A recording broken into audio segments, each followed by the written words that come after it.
So, brought it in, pulled the engine out. I've already had everything out to a machine shop. Everything's been checked. Valve job on the heads. Heads were decked. Heavy duty valve springs from BTR. Trunnion kit, also from BTR.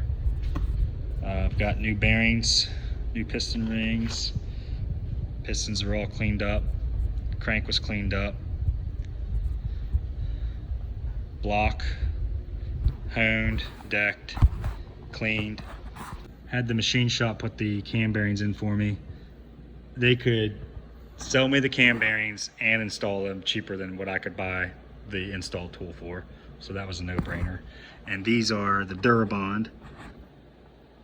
They are a solid cam bearing. So we don't have that split in the middle at the top of the cam bearing like the back ones do. So now it's up to me to do all my ring gaps, make sure everything's clean, and get this thing back in here. When it goes back together, it's basically stock. I've got a few new parts for it.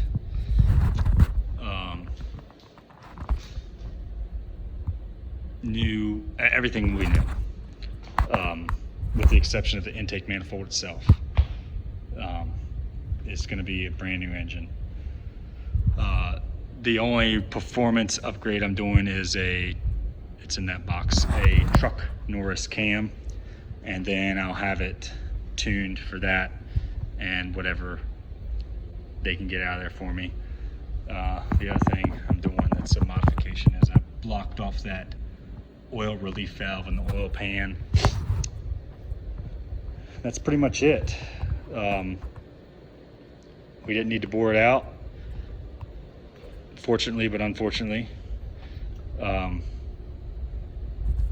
gonna plug these holes with the taper roller bearing rollers and try to get this thing back together to have a reliable family car, maybe with a little chop at idle. I don't know. We'll have to see. So I'm into this thing a lot more than I wanted to be. This is no longer a cheap marketplace find Escalade. I do think that it's still, in my mind, reasonable, and it's going to be good. I'm going to have a brand new, completely brand new engine, and I'm going to know, what is in it, and it's going to have the updates as far as, the camshaft, VVT delete, the blocking off a few of the things in the engine. The car's in pretty good shape. It really is. It does have a lot of miles on it, but it is in pretty good shape. The only wild card that's going to be left is going to be the transmission and the transfer case, because those are, I assume, still original. But with a 6L80, that's the gamble you take. It can go out at 50,000 miles or 300,000 miles.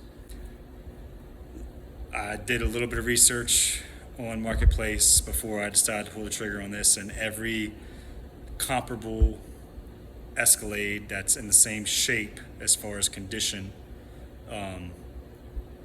with less miles, is just as expensive or more expensive than what I'm going to have in doing this. And I'm not, I still have the bad GM bearings. I still have the VVT. In some cases, you have DOD and VVT. And that ranges from 100,000 miles to 200,000 miles. That price range I was looking at. I don't have a total yet of what I'm going to have in this thing. I'll try to have that total for my last video when I get this done. But I'm guessing somewhere between 12 and 14,000. And so a $12,000 or $14,000 Escalade in my area on Facebook, gets me the same car with 150,000 miles, or maybe a little bit less, maybe a little bit more, and it just didn't make sense to me to go buy another one when I've already done so much of this one and now doing so much more. Also decided to not go with a reman engine for sort of the same reasons. You don't know what you're really getting. All these remans were companies I didn't know. I did not price a Jasper or anything like that. You got to pay $3,000 to $5,000 for a reman engine, and I'd still have to pay if I wanted to do the VVT delete. Which that's essentially what was causing my problem. That and I'll show the video of the sludge in this thing. The previous owner did not change the oil properly. That's pretty obvious. But nonetheless, VVT, in my opinion, right now is the issue I'm having. So I didn't want to go back together with VVT, so that's why I opted to rebuild the engine I had rather than a reman engine. Would have been a lot quicker. This has definitely been going on for too long, but I'll know what I have and it'll be done the way I want it done.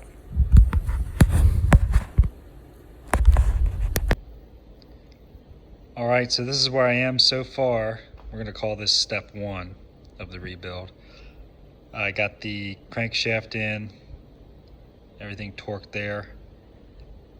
Got our dummy plugs put in. Even though this is a non-DOD engine, it still had the ports there.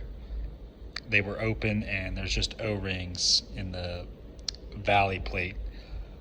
We went the extra step and put these tapered plugs in.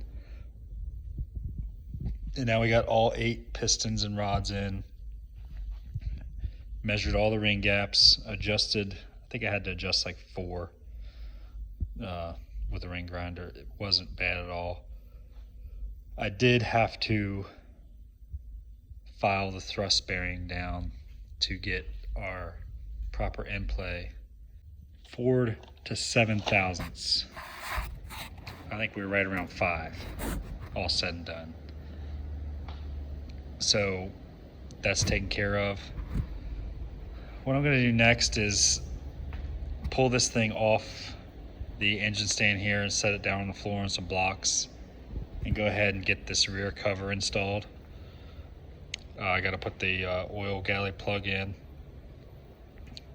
get the rear cover on loosely, and then install the rear main seal, let it center the cover, and then I'll put it back on the engine stand.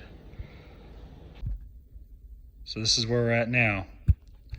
The engine is fully assembled with the exception of all the hang-on parts on the outside. This is how I want it to go back in.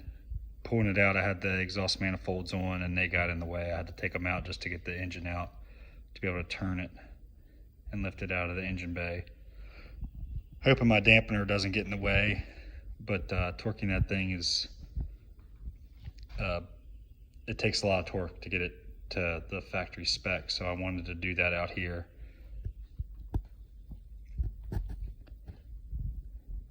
Got everything cleaned up, all the sensors and stuff that I can have on it to go in, the engine mounts, couple things in the back. I got the steam port plugs on the back, resealed it on. Cleaned up everything I can here in the engine bay.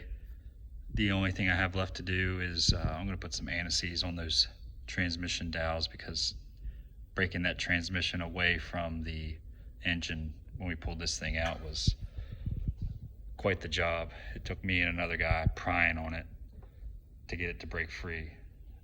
I don't anticipate having to take the engine back out, but I do anticipate at some point in the life of this vehicle having to replace the transmission. So try to make that job a little bit easier by adding some anti-seize. Hopefully that doesn't seize up. So gonna drop this thing in and start hooking things back up. The only parts I'm waiting on is the braking oil. I just drug my feet ordering that and didn't have it.